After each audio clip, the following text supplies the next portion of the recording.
This is the story of Meredith Kercher and the night everything changed. It was supposed to be just another quiet night in the Italian hill town of Perugia, but by morning, a 21-year-old student was dead. Her throat violently slashed, her room locked, and the case that followed would spiral into one of the most divisive and mysterious murder investigations of the 21st century. The case places us in Perugia, Italy, November 1st, 2007. Meredith Kercher, a British exchange student, is sharing a cottage with 3 other women, 2 Italians, and 1 American. Amanda Knox. Amanda, 20 years old, has been in Italy for just over a month. She's practically inseparable from her Italian boyfriend, Raffaele Sollecito, a reserved 23-year-old computer science student she met just days after arriving in Perugia at a local concert. On November 1st, 2007, all of the roommates except Meredith and Amanda are away.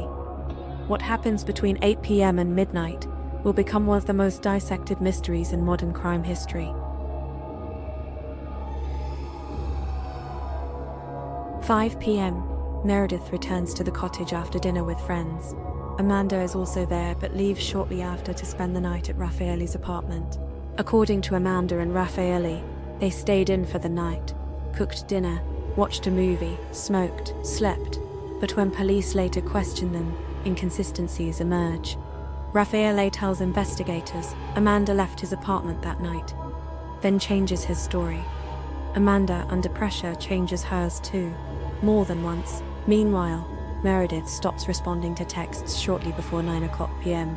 Neighbors report hearing a piercing scream sometime between 9:30 and 11 p.m. The following morning, Amanda and Raffaele return to the cottage.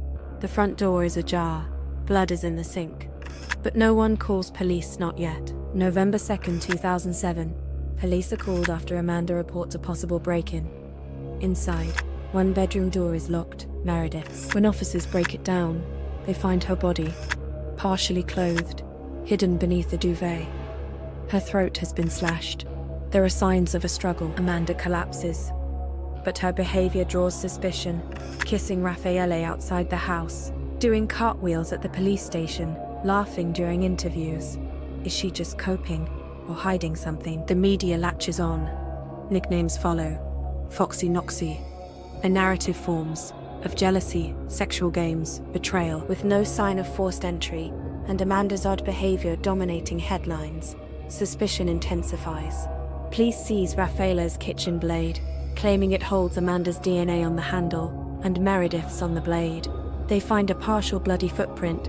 They find a bra clasp 46 days later with alleged DNA from Raffaele. But experts later say these items were mishandled, contaminated, possibly unreliable. Under pressure and without legal counsel, Amanda falsely accuses her boss, Patrick Lumumba.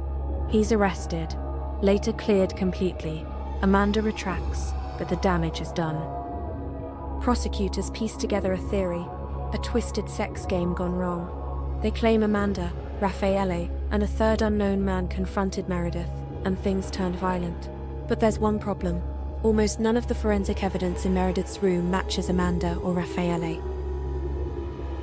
Days into the investigation, forensic teams find multiple DNA samples inside Meredith's bedroom, on her body, her clothes, her purse, and the toilet. The DNA belongs to someone neither Amanda nor Meredith were close to.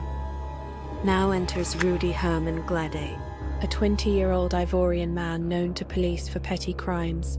Rudy had occasionally played basketball with locals, including people who lived nearby, but he had no real connection to the cottage. Investigators discover that Rudy fled Italy the day after the murder, by train, heading to Germany. He's eventually arrested in Koblenz, and when questioned, Rudy admits he was there that night. Rudy tells police he and Meredith were intimate. He says he went to the bathroom, and while inside he heard a scream. He found Meredith bleeding, dying. He panicked and fled, but his DNA is found everywhere. His bloody shoe prints, his fingerprints, his semen, his handprint on the pillow. Rudy is tried separately in a fast-track trial. He's found guilty of SA and murder. His sentence, 16 years. He serves 13 and is now free. Despite Rudy's conviction, Amanda and Raffaele are still prosecuted. In 2009, both are found guilty, based largely on circumstantial evidence, media pressure, and shaky forensics. In 2011, they are acquitted on appeal. In 2013, that acquittal is overturned. In 2014, they are convicted again. And in 2015, after 8 years of trials, retrials, and appeals, Italy's highest court clears them both, for good. The ruling states, there was no credible evidence against them, no proven motive, no reliable forensics. Meredith Kercher was intelligent, kind, and loved by friends and family. Her life was senselessly taken. Amanda Knox and Raffaele Sollecito lost nearly a decade to prison, to press, to stigma. They were vilified globally before being fully exonerated. Rudy Guede, the only person whose DNA was viable inside Meredith's locked room, served just over a decade. He still claims innocence. The case remains a haunting reminder of how easily truth can be obscured by media frenzy, investigative missteps, and the rush to assign guilt. In the search for justice, we must never forget the person at the center of it all, Meredith Kercher,